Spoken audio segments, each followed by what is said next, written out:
సన్నజాజి పందిరి కింద మెల్ల మెల్లగా దూరి దూరి పోయావంటే పాములుంటాయి. అరే సన్నజాజి పందిరి కింద మెల్ల మెల్లగా దూరి దూరి పోయావంటే పాములుంటాయి. పామే వచ్చి నిన్ను చూసి తోక ఎత్తి నిలబడిపోయి పడగా విప్పి బుస్సుమంటే డంచుకు డంచుకు డంచుకు దుమ్. సన్నజాజి పందిరి కింద మెల్ల మెల్లగా దూరి దూరి పోయావంటే పాములుంటాయి. అరే సన్నజాజి పందిరి కింద మెల్ల మెల్లగా దూరి దూరి పోయావంటే పాములుంటాయి. పామే వచ్చి నిన్ను చూసి తోక ఎత్తి నిలబడిపోయి పడగా విప్పి బుస్సుమంటే డంచుకు డంచుకు డంచుకు డుమ్.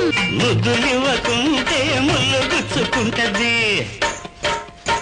కాదు కూడదంటే గాలి కసుమంటది.